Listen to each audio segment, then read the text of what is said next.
Following the hit phenomenon known as Super Mario Bros., Super Mario Bros. 2 was released in 1986 in Japan. America wouldn't see a release of a sequel until 1988. However, both games are distinctly different.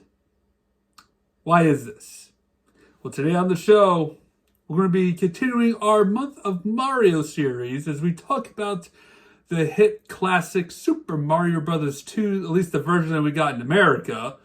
So as always, get yourself a beverage, sit back, relax, grab you some vegetables, throw them at some Shy Guys, Birdos, Mousers, Warts.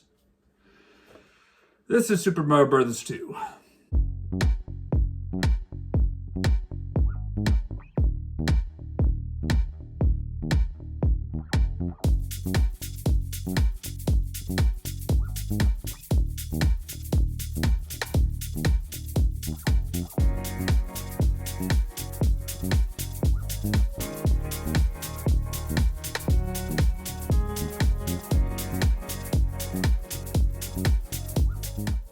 In 1986, Japan released what is known as Super Mario Bros. 2, a continuation of the original Super Mario Bros. Game. The art style gameplay is very similar to its predecessor, but Nintendo of America found the sequel too familiar of the previous title, as well as too frustrating for American players. What, we can't handle hard games or something? This caused him to look to the game Yumi Kojo Doki Doki Panic, Nintendo 1987 family computer disc game. I have to read this from the notes. I'm sorry. It's hard to say. Which had been based on a prototype platforming game and released as an adventure game for Fuji Television's Yumi Kojo 87 Media Technology Expo. Try saying that. I dare you, try saying what I just said. I've done so many retakes on this part. The characters, enemies, and themes in Doki Doki Panic have the mascots and theme and festivals were adapted into the Super Mario theme to make the sequel Super Mario Bros. 2, which is the one that we got here in America. Super Mario Bros. 2 became a success and becoming the 5th best-selling game on the NES. It was critically acclaimed, well-received for design aspects and for differentiating the Super Mario series, which I find that a lot of the sequels in the NES library, because this is a big hit, video games are popular, and a lot of sequels to games seem to be a big departure from many of their first predecessor titles, such as Legend of Zelda, for example. This version was re-released in Japan for the Famicom as Super Mario USA in 1992, and has been remade twice in the Super Mario All-Stars and for Super Mario Advance in 2001 for the Game Boy Advance. Once again, a 2D side-scrolling platform game, you navigate 4 playable characters that you can switch out after completing each stage. You can play as Mario, Luigi, Toad, Princess Toadstool, with each character has different styles of gameplay. Mario is pretty much the well-rounded, balanced character, and that's the one I pretty much go for. Unless you just really want to fly through the levels, you pick either Princess Toadstool or Luigi because of their high... Well, Luigi has the higher jump, and Princess Toadstool likes to float, but Luigi can float a big, huge distance. Toad, don't pick him. He doesn't jump very high, and he's very fast, though. So, I mean, if you want fast, you pick Toad. Toad is the one to get through the desert levels when you have to go dig up the sand. That's the one you want. And if you want to get more coins and the Subcon door night screen, I don't know what you call this one, where you get the mushroom, you can pick up coins pretty fast too. The world does not take place in the Mushroom Kingdom, but rather in a dream world, quote unquote. In the world of Subcon, as in subconscious? Huh? Your subconscious? Everything's taking place there. As you'll find out when you beat the game, Mario is asleep and dreamed the entire experience. So we are to believe. The world is vastly different from Super Mario Brothers. You got your grassland areas, you got your desert, you got your ice lands, and you got clouds and vines and all sorts of other weird things in Subcon. Dream World. Dream World.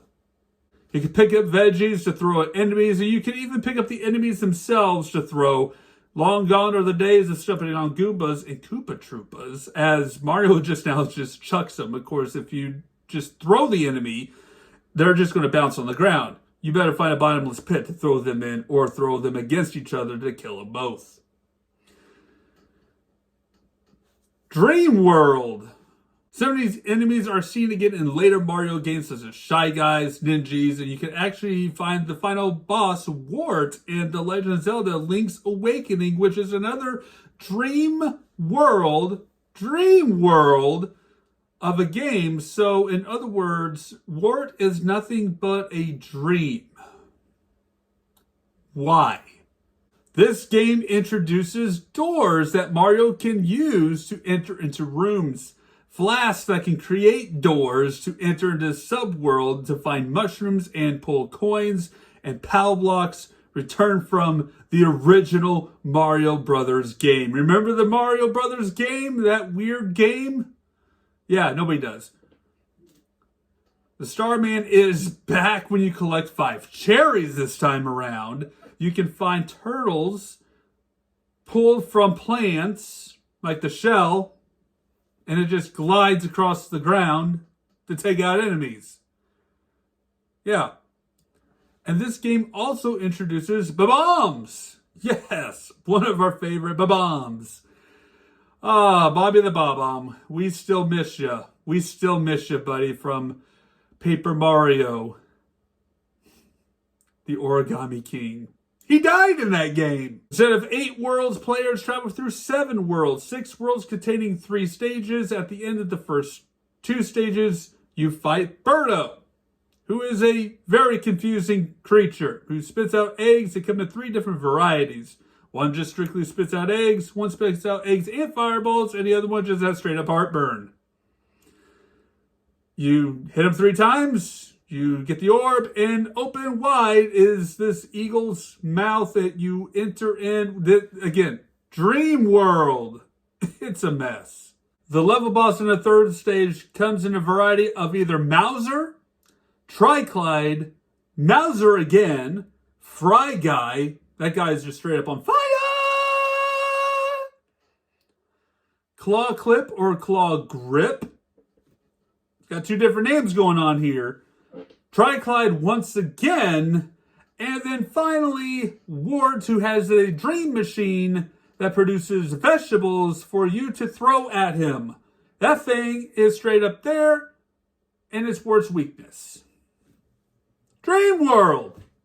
The scary part for me as a kid when playing Super Mario Bros. 2 is when you take the key out of the room and you get chased by a mask named Phanto. That is straight up scary.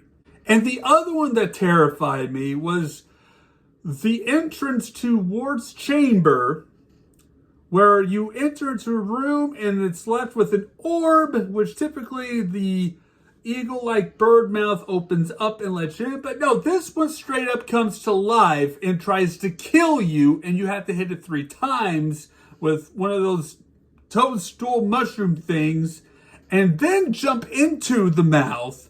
But you better do it quick, because if you don't get it there in time, it's going to reanimate and try to kill you all over again. Nightmares. Because, again, Dream World. More like Nightmare World at that point. The plot of the game is, again, dream. Oh, goodness. This is like the best one here, I tell you what. Mario has a dream of a staircase leading to a mysterious door to a mysterious place. A voice identifies the world as the Dreamland of Subcon and asks Mario's help in defeating the villainous frog named Wart, a tyrant who has cursed Subcon and its people.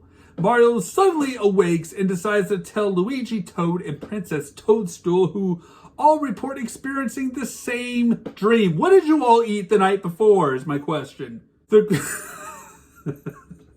Lord, this is great. Trying to gather myself on this thing. Dream world. The group goes on a picnic and discovers a cave with a long staircase. Oh, here we go. Through a door at the top, they are transported to Subcon, revealing their dreams to have become real. After defeating Wart, the people of Subcon are freed and everyone celebrates.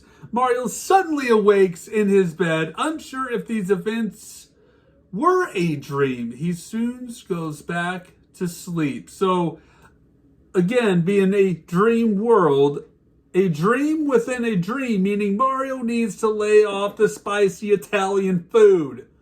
Again, what did you eat the night before to have a dream within a dream of these nightmares that taking place, a phantom chasing you to go after the key, and that bird-like thing coming to life and chasing you right before Wart's chamber?